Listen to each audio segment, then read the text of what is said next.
Neal, hey. How are you? I'm great. First, I just want to say thanks for making the time to come by. I know you came in and you were a little late. Yeah. So we'll just jump right into this. No problem. Welcome to whylab podcast. Thank you for the opportunity, bud. And welcome to those folks that are Thank you. listening and viewing. whylab podcast is basically a safe place for two people to have a real conversation, kind of peel off a few layers, get vulnerable with each other, complimentary, and talk about things that we admire and our goals and our aspirations. But the real caveat here is the question why. And you and I have had, first let me introduce Neal. Neal is a local celebrity. It's just a mouth. Neal Kumar, is that? That's right, correct. Neal's a local celebrity here on Melrose Avenue. And I'd first just like to say, like when I first met you over at the Nature Well, you just have this super vibrant energy about you. And it's hard not to connect with you at all. Yeah. And over the years of me living in the neighborhood, you've always been somebody that's asked great questions and I've gotten to some kind of deep conversations quickly with you. So I was super excited to have you come over. Thank you. And spend this quality time and get to know you better. But for everybody out there, Neal is God, how can I even describe you based off what I know? You're a true, what I'd say is a true optimist. I think that's a fair statement. That's right. And you obviously have just an amazing energy and everybody loves you. But what I do also want to dig into today is some of your martial art background. And also, were you in military or something? Not all, actually. The roles I kind of go for are usually military because of my martial arts background, which is discipline, respect, which comes from the military as well. Those are the kind of roles I tend to go for a lot, actually. Yeah. And Neal, you just came from a acting class. Where you were doing scene study. Class, so director, writer, producer, just kind of all in the bucket, actor.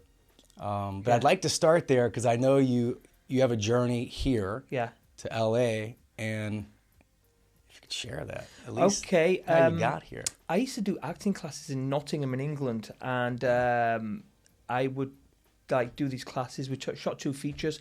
I came out to LA on a vacation in 2009, and I was in Barney's Beanery. I got specifically talking to my Barney's friend. Beanery? Yeah, you know West Hollywood, absolutely. That bar. And literally, this person goes by. I go, if that person comes in this bar, I'm going to grab her hand and buy her a drink. Literally. It was literally that. And it was the night Michael Jackson died. It was that day.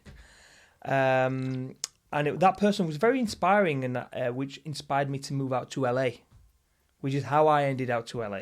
Well, wait a minute. What made you want to have this, challenge yourself? You're if this person comes in, I'm going to do that. When you're young, I was very successful from young. I built a portfolio of real estate from a young age. Everything that people are doing in this town, showing off with the Rolex watches and stuff, I did that when I was 21. Right? So when you've been there, done that, it's very a facade. It's a sign of insecurity. It's a fact. And I wanted to be uncomfortable because the success comes from being uncomfortable and being vulnerable and taking big risks. And people aren't willing to do that because you see it in Beverly Hills. It's a big dick contest. One guy's got a Rolls Royce and then another guy pulls up in a Rolls Royce as well. Oh, you're so right. So why do you want to compete with a big dick contest when God already made you unique as you are? Right? You could walk down the street in your underwear, but if you're confident within yourself, you could be a Ferrari. It's literally that, right? That's awesome. So I've been here, I've been coming back to and fro before 2012 because of this girl. I would fly out regularly, she'd fly me out and stuff. This person's a very successful songwriter now, which is good luck to her. We're not in contact. Yeah. But she gave me the springboard and inspiration to think big. Because in England's a little island. Now, if you want to make it in the entertainment industry, come to Hollywood. Yeah. You can either be a whale in a little pond or you could be a whale in a big pond. And I just wanted the challenge of being a whale in a big pond. It's as simple as that. Swim in the bigger pond. Yeah. Yeah. I could feel you on that. You know what I mean? At the end of the day, I moved out from Oklahoma 20 years ago. I didn't have I don't know if I had much of big aspirations or what it was, but I just knew I wanted to swim in a bigger pond for sure. And the opportunities would come and I would explore myself throughout the process. Yeah. But I could definitely feel you on that. Yeah. Yeah. So how many years then? Since I've been 2012, here, 7 years? No, actually when I moved here it was 2013, so it's going to be 7 years in August. And when you came over, you brought your experience and background from Acting, your yeah. theater and acting. Yeah. But then also you had studied martial arts as a From kid. a very young From a age. young age. Actually, that's a funny story, actually. I started training martial arts because I would get sent to Birmingham, which is famous for UB40, and I'd lived in North of England. UB40. So every summer, my mum and dad would send me to Birmingham so they could work 9 to 5 and not worry about the kids. And I would work in my cousin's grocery store, which is why I'm so charismatic at nature, because I learned that there. And I was putting on so much weight because there were so many candy bars and stuff, and they'd feed me food. So it was like KFC, McDonald's, Burger King every time. And they go, this guy's putting weight on, so we're going to take him to a Muay Thai gym. So I started training Muay Thai with one of the bodyguards who happened to be the bodyguard for UB40, which is why I bring them up. Yeah. So it's so funny. And then I did 6 weeks with him in the summer, and then I went back to Bradford in the north of England, and I had to find something. I happened to be in my grocery store on my street, and this guy walks in and goes, I teach Muay Thai, here's my business card. It was kind of like synchronicity, you know what I mean? Really? Yeah, it was like, and I've been training since I was 16 years old. Yeah. So and when you got here, did you just immediately jump into finding a place? To be honest with you, mate, this town is full of egos. It is, right? And I'm very selective who I train and where. And I train at a spot right now, which is, it's not about you versus you win or you lose. It's about you learn something new. Yeah. And it's about being vulnerable. You know, being able to take a shot or lose for once in your life because you have to, because that's where the success comes from, you know? Why do you think you like that so much? What? You've brought up, you take a shot, you lose, and that's what, man, you're vulnerable, and take a risk, and because the challenge is this. You're talking, I want to get uncomfortable. It's like, because you like really. I think because coming, like I was very successful from a young age, right? Okay. And like I said, I built a portfolio of real estate and stuff, and I thought to myself, I had it all. Let me tell you, Michael. Was it a breakthrough or something? Like, I was going to marry this one particular person, right? I was going to settle down with this one particular person, and it was getting closer because my sister got married, and I'd look out the window from the bedroom that I grew up in, because we still have that house, and we won't sell it because of sentimental reason. Sure. I used to look out that window and think, is this it? Is this it? Is this life? And is this life? How old are you? I must have been like 27 years old, 20. Is this what I do? I grow up, I get married, I build a nice life. But instead of driving the average cars, you drive the nicer cars, but you go nicer holidays. But instead of like going to the bar and buy a drink, you get bottle service. Like, that's sad. That's kind of sad. And like for me, the revelation was like, if I don't take this risk now, I'm never going to do it. And that's why I was like, I don't want to live in regret. I don't want to be 65 and it's falling off and I'm living in regret. It's as simple as that.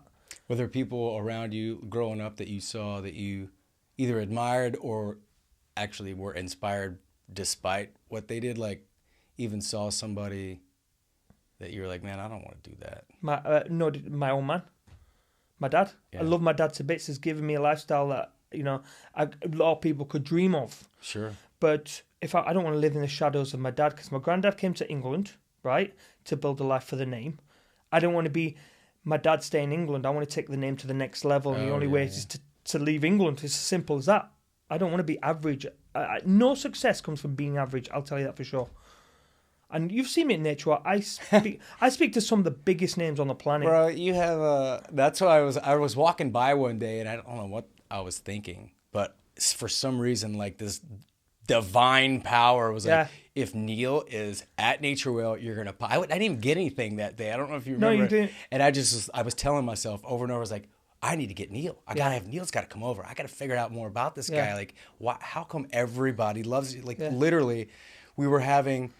I tell a story, but we have some common friends in the neighborhood too, and it was like Bobby's freaking birthday or something. I was like, what are you doing? You're like, what? Fuck, it's Bobby. I was like, I know it's Bobby, but like, you literally know everybody. Like, you do. And I think there's a reason for. I mean, I think I know how it affects me, so I always feel good when I see you because you ask great questions, like I said earlier, and you know how to get people to share kind of what's going on, and you have a little bit of an empath in you as well, where I think it's more than you like the self-suffering to come out a new butterfly kind of thing. Yeah. But also you have like, you really are. I don't know if I don't know if it's just say, hey, you're really interested in people, but do you find that you get a lot of your inspiration from other people, or you just get or you just get happy from those type of engagements? You mentioned when you were at the grocery store. Or have you reflected on that? Is that something? I do actually. I got a valid answer. We're both from very small towns compared to Los Angeles, right? Man. Yeah. So in our town, everyone knows everyone. It's as simple as that, right?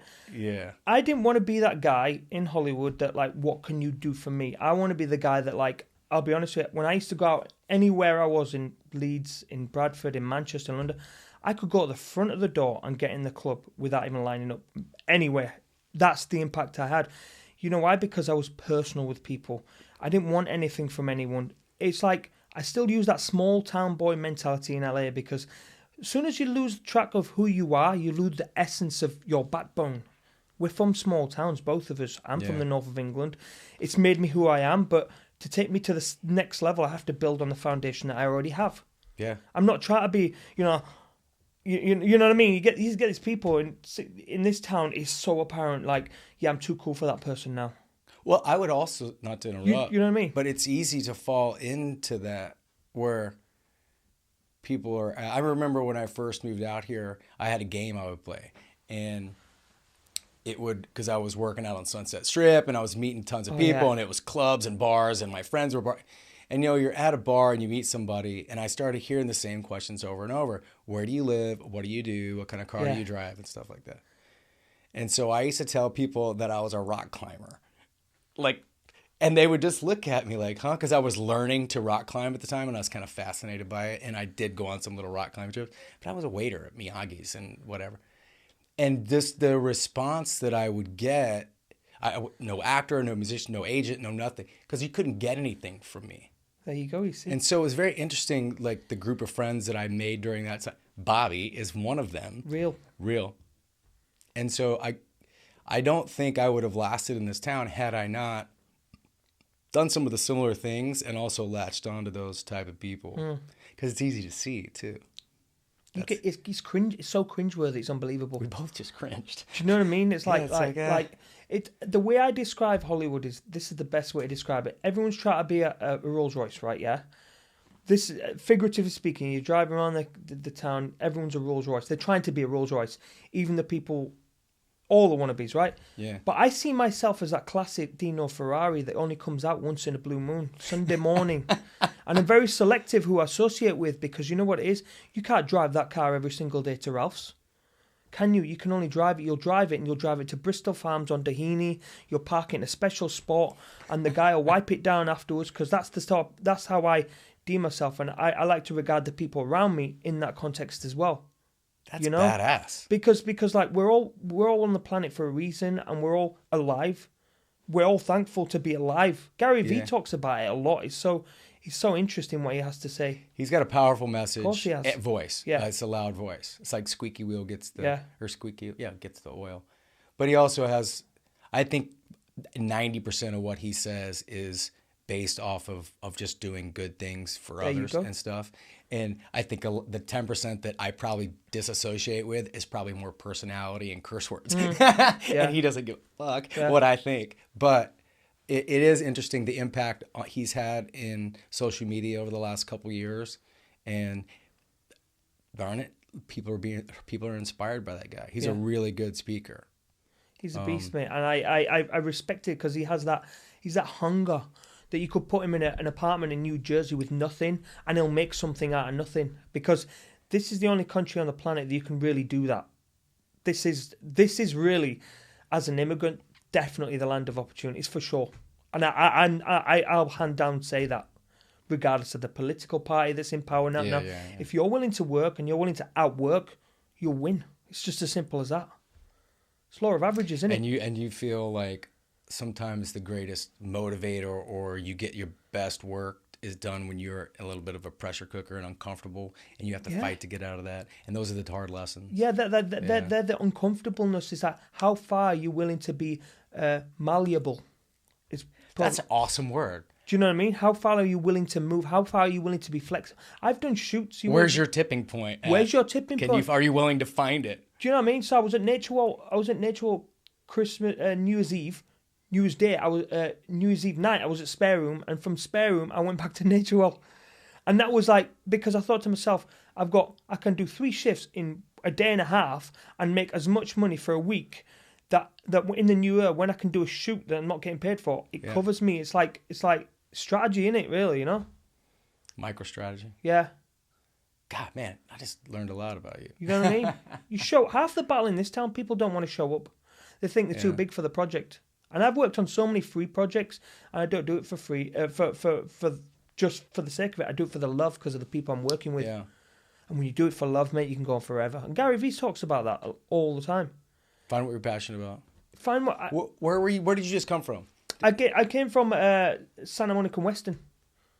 Oh, okay. So East Hollywood almost, yeah. And where do you study? What's the name of the theater? I go to the Identity Acting Studio, which is famous for some huge alumni. Huge. Okay. Like Letitia Wright, John Boyega all go there. Oh, yeah, sweet. So and how long have you been going there?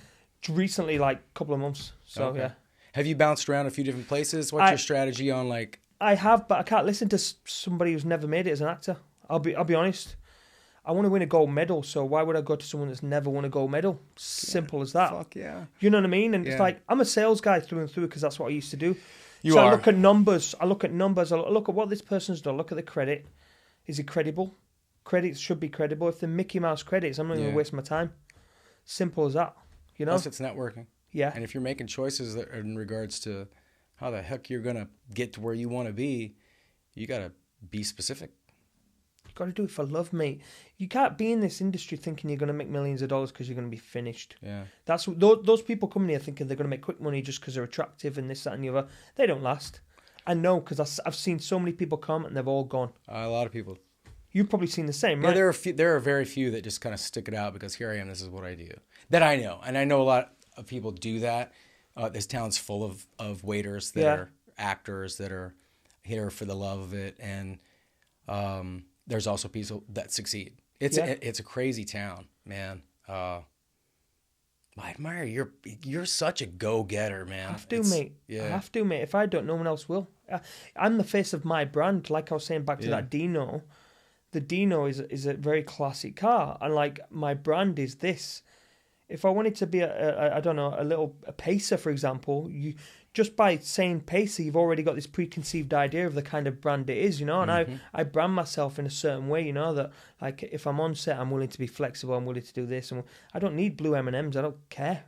You know, people have got so crazy. I've been on sets with like some names, and like some of them are the nice. I noticed the biggest names are usually the nicest, 9 times out of 10. Yeah, and you get these nobodies, and they're like so disrespectful, and they talk to that PA like a piece of shit. But that PA in 5 years might end up running Paramount. They don't forget that. You know what I mean? Those people never forget. You know? Yeah.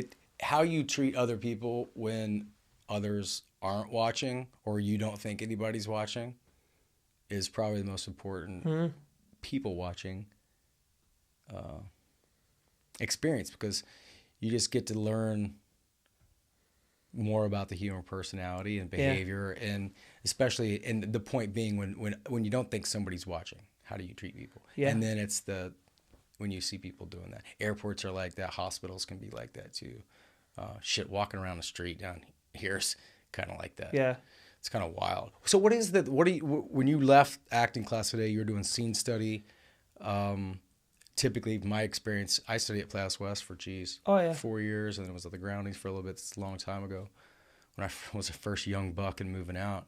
But my question would be, what is your favorite kind of, what are you studying right now?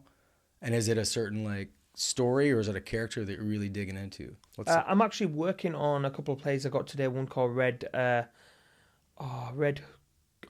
can't remember the name. I just got it today. Okay. Red Coat. That's it. John Patrick Shanley. Okay. I literally just got it today in class, and you have one of the characters in the Red Coat. John. So I'm guessing it's based on John Patrick Shanley because his first name is based after the writer, the character's name. So I'm guessing it's about him because John Patrick Shanley tends to do that kind of stuff. You know what I mean? Okay.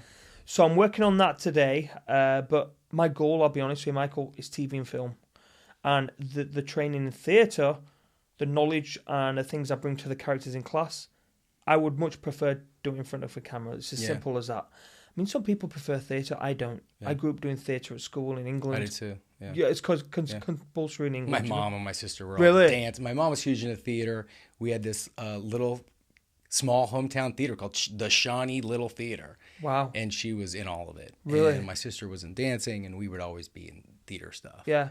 And I was in some stuff in high school and junior high as well. And then when I came out here, I studied at Playhouse West for 3.5 years. Gosh, this is a long time ago. Did some TV, commercial, film. But I was also exploring, my main passion was music. Yeah. And so I also started a theater company with my buddy Christian Levatino. Shout out to the Gangbuster Theater Company. We produced a ton of plays and was the musical director. So I was focused on performance-based stuff.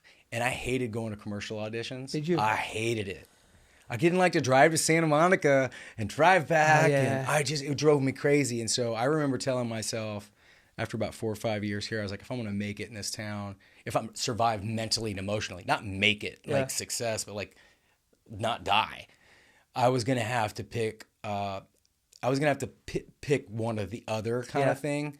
And I had fun doing a lot of commercial auditions and student films, and I did an independent feature film, and I liked it, but not as much as live theater and music performance. And I think being a musician and being on stage and connecting just feels a lot more like theater. And I remember going, man, if I ever do any films or something like that, it'll be my buddies. And so really for the last 10 years, 15 years, I've done a couple little films because they're my buddies. Yeah. And I mean, I'm sitting around cameras right now, and now this is my creative art project. But yeah, I remember making a choice. And so that's why I was digging into you came in just super stoked and energetic about your scene study and what you were studying. And I kind of got a little, I don't know, I'm not envious, but I was thinking, oh man, that's cool. The conversations are like, oh, I miss uncovering layers of new characters and finding out different ways to attach my emotions to things. That acting is fun. Like scene study was fun. I loved the play scene study. That was super fun to me. And so that's why I asked those questions. So what do you guys, what's the next step with it? Then do you do it in class or? I'm doing class, but I'm doing it just to stay sharp. You always have to stay sharp. It's like an athlete going to the gym. It's as simple as that. That's how I treat class. Yeah. But I like training in front of TV and film. So any situation I can get in front of camera, any scenario at all, whether it's like, helping a friend out and he needs a stand-in, I'll be that guy. I mean, you have to. Yeah. Your network is your net worth, isn't it? Yeah. You know what I mean? Your network is your net worth. It's as simple as that. And this town is getting so small for me in particular. Like, I work a lot. People call me up and they go, yeah, I got a project. And like, that's awesome. And people go like, keep these days free. Let me know. Yeah. This week I've had several auditions, which is great. Thankful for that, Yeah. But you can't stop on what you did last year or a year before, because last year I saw 3 features and actor. Awesome. Main roles as well, which is great. And that's no agent, no manager, and nothing. And that's from my network. And those guys might not have $1 million now, but in 5 years they might have $1 million. That's what this town's all about. That's what this town. It's almost like a penny share. Yeah. You got to pay your dues. I was chatting to a massive producer about this, and his wife's produced massive movies. Yeah. Nominated for 2 Golden Globes, and he said, you got to pay your dues, and my wife paid the dues for 15 years working for this guy. Yeah. Now she's nominated for 2 Globes. Do you know what I mean? It's interesting. I've been in this town for 20 years. I've had a couple of different lives. I had my medical sales career, but I always stuck it out with my artists, musicians, and theater buddies.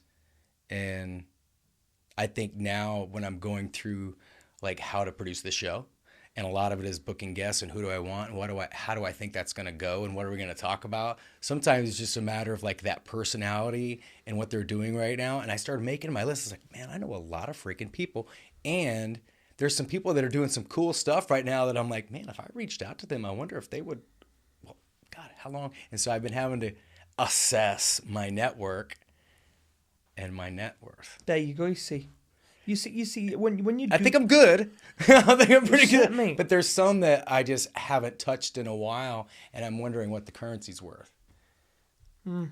All good. There's still currency. When you come from a real place, the real people will respect that. You know what I mean? Yeah. That's what I'm saying, But you're doing this, mate, you've already won. Doing this, what you're doing right now, fun, yeah. You're already won because you're doing what you love. You bring great people on board. You're creating content, for one. But you also, there's no one telling you what to do. And you've won. You ain't got a boss. I'm a pretty tough boss. Do you know what I mean? You've Yeah, won. I appreciate that. Because 90% of Hollywood are waiting to buy this GoPro, waiting to buy that mic. You spent the money, you've put your money where your mouth is, mate. And I respect that. I've been recording myself for 20 years. I've produced all my music myself, engineered it all myself. So when thinking about, or when taking the break and thinking about what my purpose was, it was really easy to go, well, I like this, I like that. You probably need to learn this. Okay, what does this mean? What do all these things mean? And the podcast thing, because it's such a thing now, I was like, oh man, I think that's my thing. I think I need to do a few of these, and it's been freaking fun. It's been a lot of hard work, and like you said at the beginning, and I think this is almost a good time to take a break, but it's getting uncomfortable. Money's tight. I've had to move in a roommate. I'm having to learn new things. I've given myself some pressurized situation, but I'm in a situation where I've got to make some stuff work. And I know that this has to stay in my life. So now that's the hierarchy. It's like, okay, happiness, supplement that. But I want to take a quick break. Yeah. You said something about keeping the tools sharp and why you were doing your study and things like that. And I want to come back and see if we could start with some of the other tools that you use to help you throughout your life, as well as acting, to keep your skills sharp. And, no there's a lot of theories and practices, whether you agree to which type of practice and acting and things like that, plus some personal stuff. Yeah. So Michael Flowers here with Neal Kumar. Appreciate going to take a little halftime break, and thank you. We'll come back in a minute. Peace.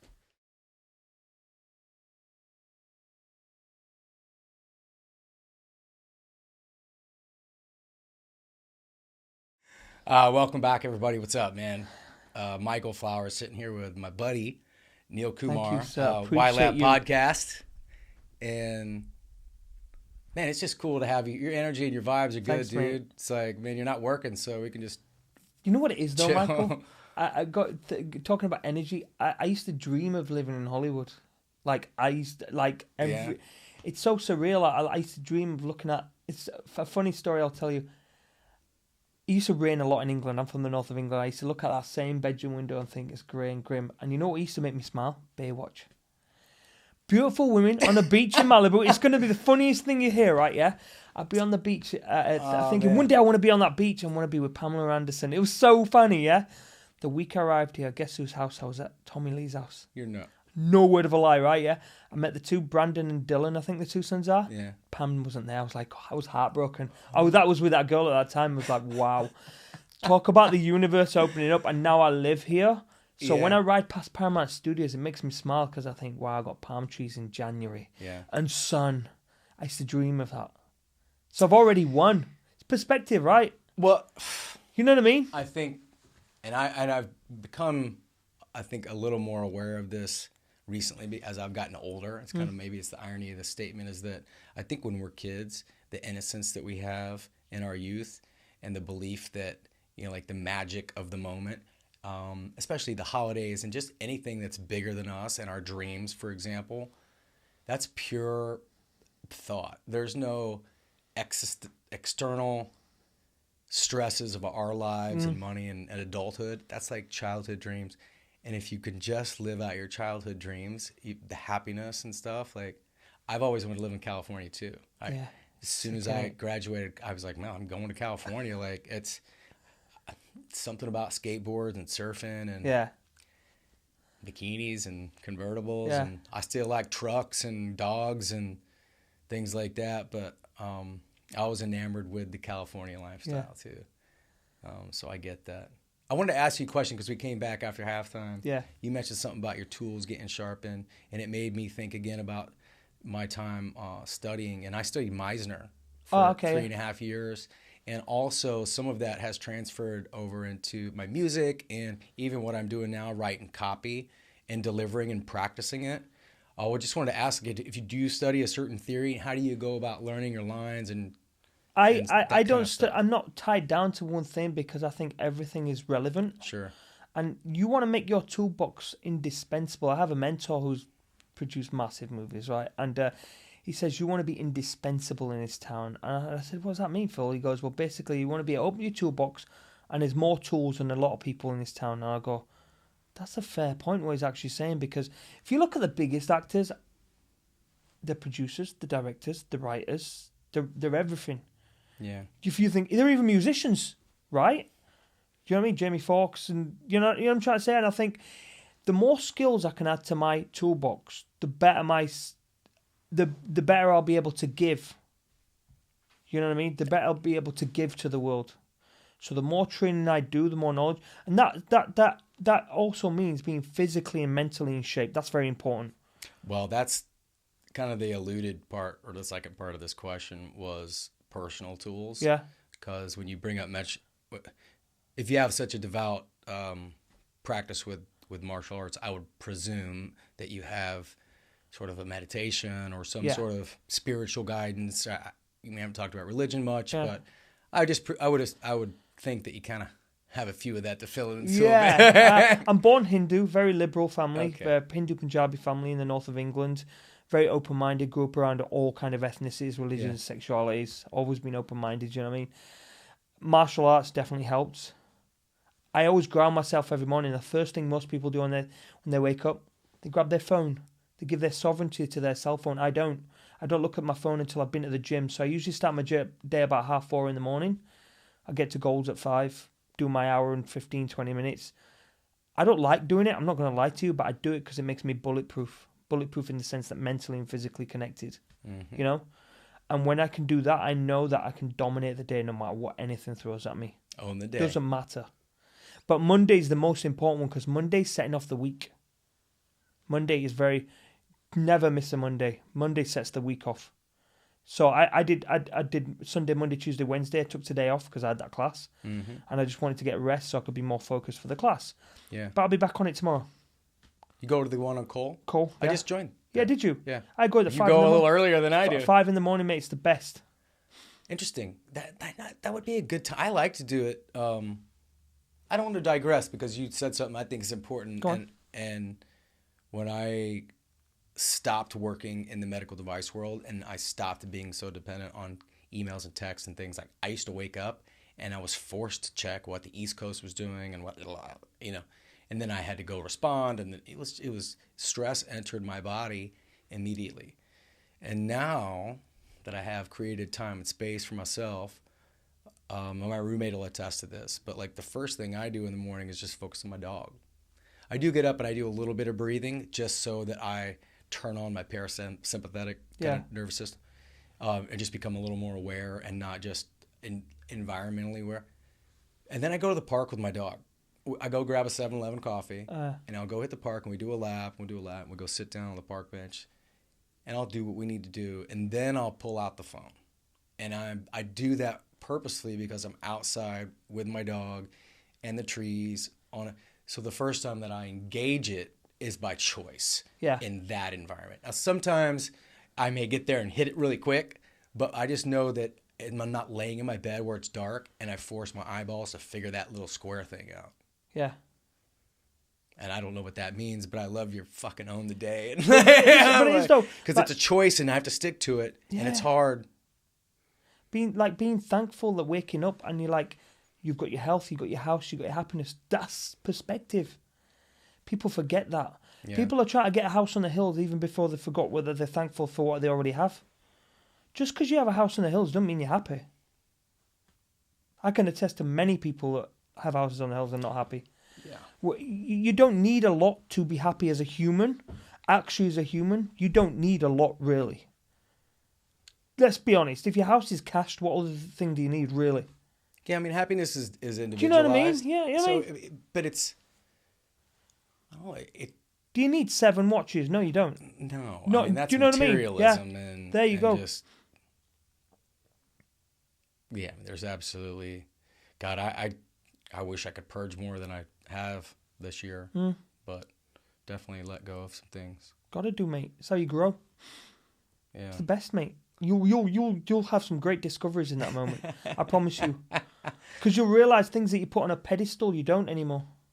Do you have any animals, or do you? No. You live alone, or have a roommate? I have a roommate who's chill. He's never there, so it's cool. Yeah. Are you dating? I was, but not anymore. I don't need the stress. I've kind of fallen into this. It's been a year since the last girl. Oh God, it was last summer. So last July, since I've had actual. I mean, I've been on a couple of dates. Oh, me too. Yeah. Like dates or whatever, but not like hanging out with somebody. And for a long time, I kind of put pressure on myself, not from my mom or my sister or my family or anybody, that I felt incomplete without a partner. I kept saying, I was like, man, I thought I'd have a wife and like a kid or a rugrat right now. But I'm also trying to take time to look at that and go, man, right now you're focusing on yourself. Those thoughts should go back inside and to the side.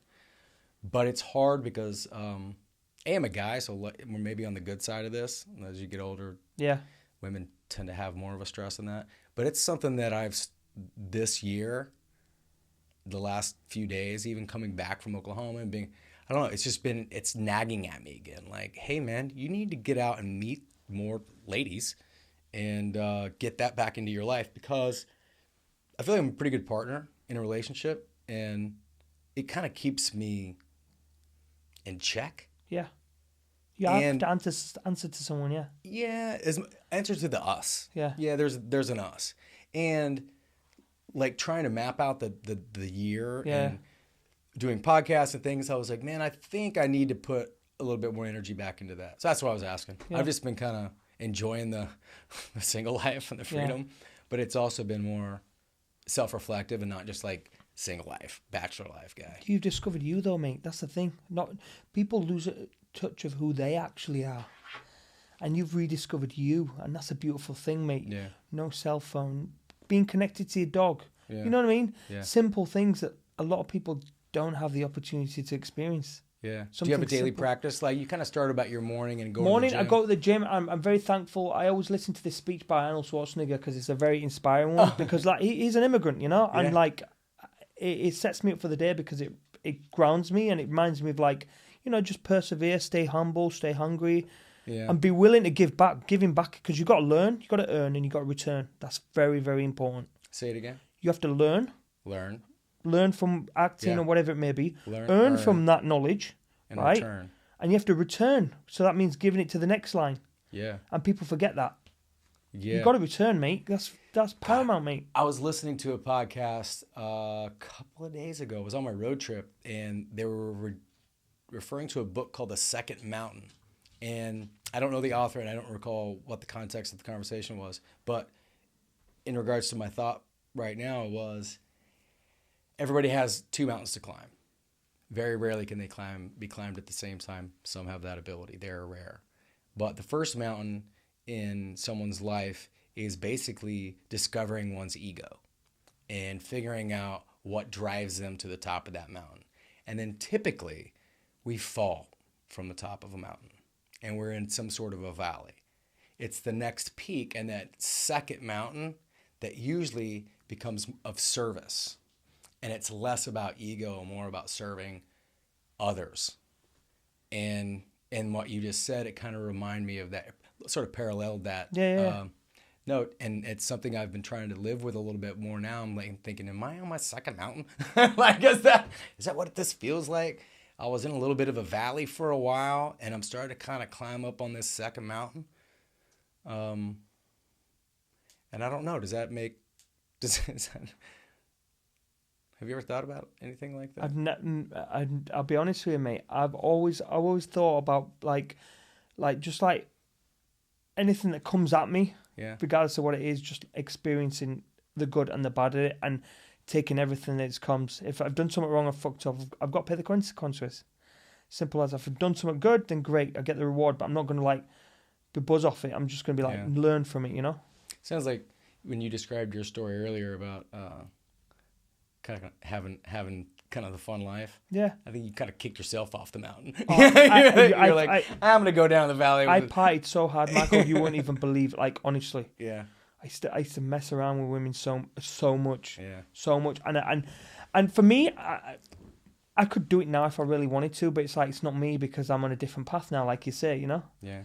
And this path is a discovery about me, who I am, what I want to be, what I want to give to the world, you know? Yeah.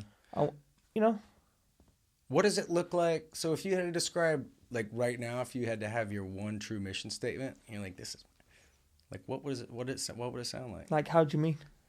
Break it down simple. Like how? Like your mission statement for yourself right now. Like, you know, if a company is like, oh yeah, we make shoes, and for every shoe you buy, like Tom's, you know, this is our mission. This is, we're here to give shoes and hard work, stay humble, and be good with everyone. Even like, I listened to The Rock's speech. He did this speech with the LA Lakers, which was really good. I don't know if you've heard it. Listen to it; it's really good. He talks about how, like, when he's on an arena, and he always takes back those moments when he had $7 in his pocket, and it really brings him down to earth a little. And it's perspective, you know. Yeah. You don't, like I say, you know, it is. I've met some really cool, successful people, not just money success, but successful, and they're happy within themselves. They are their brand. Yeah. Whether it's Prada or Gucci or, I don't know, All Saints, whatever it may be, they are comfortable in that brand because they're comfortable. And you know, when you're comfortable within yourself, you just flow differently. You glide. You're not in a rat race. You're just gliding above everyone. You're not navigating like that. You're like just gliding. Stress and anxiety from life and rushing and being emotional and not being the witness to your life is very consuming and wears people out. Yeah. I see it all the time.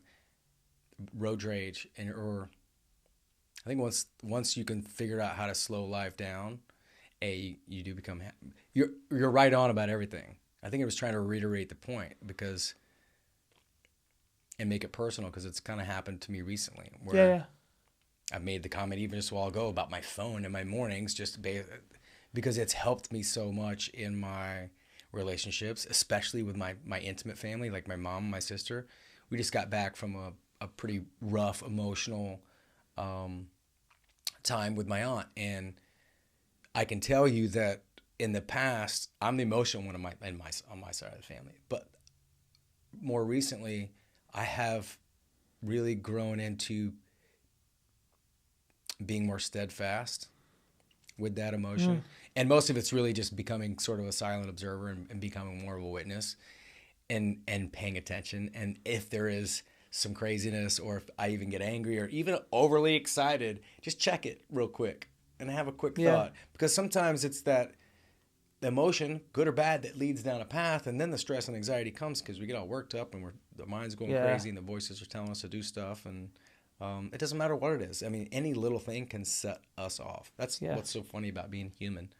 Like, the bad stuff is as good as the good stuff. Yeah. And you made the comment earlier about creating content. That's really my mission for sitting in this room now. Not only was I wanting to create a safe place and really learn more about people and why they do what they do, but also to be a part of the group that is putting good content out there. And if you pick up your phone and hopefully if you check out a whylab Instagram or a Facebook something and you look at it, hopefully you're like, oh, that's nice. It's not abrasive, it's not aggressive, it's not bad. And that's my mission. That's really all it is. And the byproducts, I get to sit down with cool folks, man. Cool. Thank you, and man. Get to know more about it. Our relationship will be better. And so that's really all I can. That's why I loved hearing you say that, man. It's just easy to relate to. It sounds like you hit it early because you're like driving in it. You're like driving in the car hard too, charging, but you're still like, oh yeah, it's good. I ride my bike and I don't own a car. I could have get bad car. Analogy. I've been driving my. No, it's fine though. I've been riding my bike for the best part of 6 years. People say to me, "How can you not own a car in LA? You need a car in LA." And I'm like, "No, you don't." Yeah, you do. I'm like, let me tell you, I've done it for 6 years now. The point I'm saying is this: if you want it so bad, you will do it on a skateboard, on a car, on a bike. It doesn't matter. The fucking what do you call it? The Egyptians built pyramids They built huge fucking blocks, right? Yeah. How the hell did they get them with no modern day equipment? Think about this, right? My brain like it. You know what I mean? I'm like, if they can do it, you can do it. And I think just as a human race, we've just got so sensitive. And if you're ever in a restaurant, right, it's got this far. Because when I'm at Nature Wow, there's like 6 things on the menu, and people are so indecisive about the 6 things. Now, instincts are thousands of years old. For Homo sapien times, right? Yeah. We didn't have options. Now, if you're confident when you flow above everyone, you'll go, yeah, you know exactly what you mean, because you'll trust your instinct. And your instinct, 9 times out of 10, is always right. I can assure you, when you sense danger, you sense something's off, that's your instinct. And people don't trust their instinct because you start second guessing. That's where it becomes the good, evil, and the bad, the good and the bad. It's your own instinct playing games with you. Man, that's a really good point. Where if you just trust yourself, and Arnold Schwarzenegger talks about that, trust yourself. Trust your gut. Yeah, if you believe you're the biggest podcaster in the world, you believe it, that's it. I don't need to tell you any different. It all starts from within. This is the funniest thing. It all starts from within. Yeah, self-belief, doesn't it? You know what I mean? Yeah, and the more, God, it's just like this. It's the chain of events. Self-belief and confidence and the ability to kind of take a step back and but you don't need validation from anyone else but yourself, mate. Yeah, because you've won. Doing this, you've already won, because I can assure you there's 90% of Hollywood are dreaming of just doing this, and you've already done it, mate. You've already won, mate. That's the thing. And it's perspective, that's the thing, and now you build on that perspective, take to the next level. Yeah. Simple. Why does it seem so hard, but yet when you say it, it sounds easy? You know what it is? Where it's so hard, but when you say it, it just sounds easy. Like, oh yeah, it's hard for people to do that. To literally, they try to be perfect. Gary Vee talks about that. Yeah, it's we all have this. I don't know. It's measurement. It's the greens. We label ourselves these things. We have these agreements with ourselves. We're comparing ourselves to everybody else. It's ego. We all have an ego. Yeah, every one of us on the planet has an ego. It's a trap. It's a trap. It's a very good point. Well, this is the point of the podcast where we're kind of reaching the end of it. Yeah. I'm still kind of stuck in that last statement, though, man.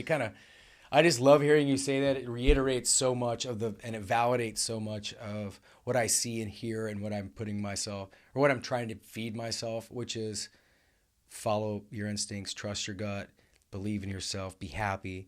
A lot of times, even just that mantra itself gets cheesy and corny. Like, I'm just going to be honest. Like, and then you're like, oh, yeah, I'm like, believe in yourself. Believe, because that's another voice. That's you going, yeah. But sorry to cut you off, mate. If you were in a grocery store, right, yeah, and you were one of the brands in an aisle down Whole Foods, let's call it the protein powder brand, right? You go down the protein powder section. Yeah. Why do you pick the brands that stick out? Think about this, right? Now, let me stop you there. You pick that certain brand for a reason. Now, if you labeled yourself as that brand, I don't know, Muscle Milk or, I don't know, Metarix or wherever the brand is, right? If you regard yourself as a brand and you treat yourself, Michael Flowers, as a brand, you brand yourself, you're a brand. Yeah, I call myself a leading man. I'm not an actor, I'm a leading man. I say that because I'm not a sheep. I'm a shepherd, which means I could create my destiny. I don't follow the sheep. That's the difference. So I believe in myself. So any room I go into, the energy I bring from my self-belief is already in there. That's it. Badass, dude. You know what I mean? Like I do. You just and I believe hear it. in And yourself. here I see it. I see it, and I hear it again. And people, and it's so funny, right? Because I get people, customers in Nature, they go actor. I go, no, let me stop you there. I'm not an actor. I'm a leading man. They laugh. I go, do you know what it is? You can laugh now. Yeah. But when I was in England in an acting studio, when acting coaches are telling me you'd never make it as an actor, now living in Hollywood, think about it. Yeah. You just never know. You never know. And it's perspective, mate. I've already won. I love it. I've already won. I'm in Hollywood, mate. Yeah. And this is the magnitude of the film and TV industry, really. It is. Really. You make it in this town, you make it in the world. That's what my dad always used to say. You know, and I'm here. I'd rather, and Quentin Tarantino says it, he'd rather be the worst in the best room. Because you've got the best people in the room, you're only going to get better. If you're the smartest person in the room, leave the room. You're finished. Leave the room. There you are. And that's why I love being in Hollywood, because there's so many great people, but it all starts from within. It's awesome. Well, so end of the podcast, what I like to do is a final four. It's kind of a rapid fire. Okay. 4 questions, Yeah. 1 sentence or less, or 1 word. Got it. Neal Kumar, final 4. What's the least expensive thing you couldn't do without? Least expensive thing?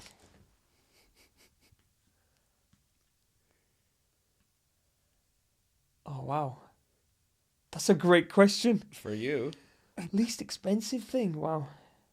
My bike. Ah. Yeah, it's a $50 bike. No one's going to steal it though, are they? That's why I got a city bike. You know what you're doing. Yeah. That's a great answer. No, that's a great answer.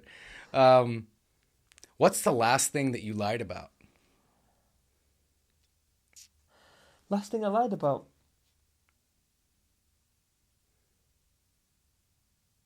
An audition, because I did my research on this person. I asked a few people, reputable people. Mm-hmm. This guy's Mickey Mouse, don't work with this person, and I said I'm on a job. Because a Ferrari doesn't compete with a Honda, does it? You know what I mean? So you lied to protect yourself. Yeah, of course. Yeah. You have to be selective when you're the best, mate. Do you know what I mean? I love it. Have you ever been to jail or arrested or detained, and what for? Yeah.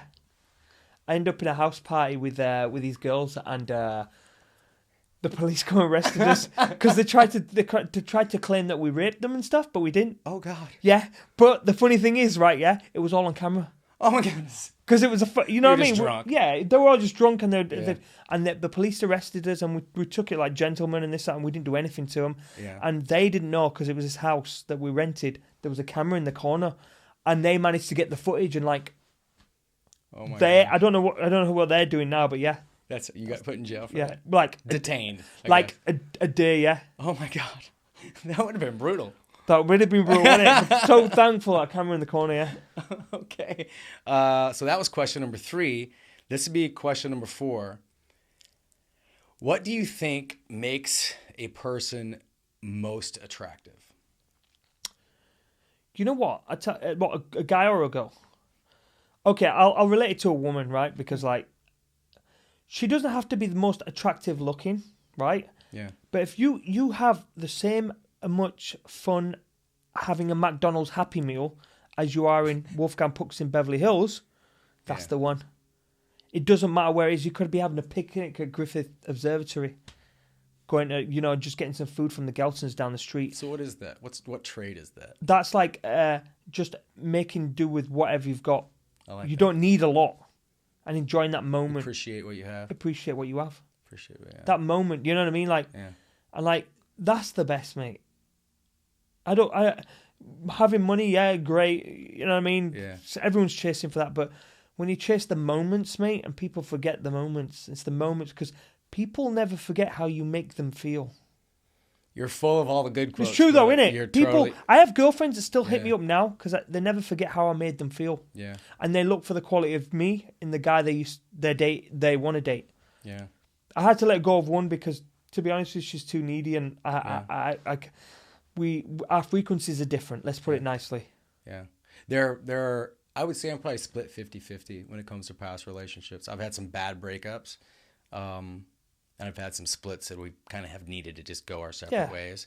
But then there have also been some that I just still love and care for, and I'm like, we're not intimately compatible anymore, but I wish you the best kind of thing. So appreciate what you have. Man, it's been cool catching up with you today. Appreciate it, Neal. mate. Thank you. It's been fun.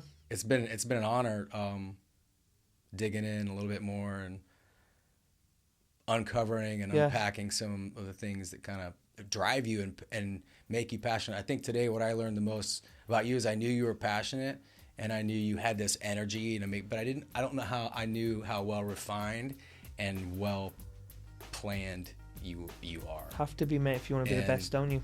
Much respect, You know what I mean? and admiration for being headstrong and doing you, following your dreams. Man.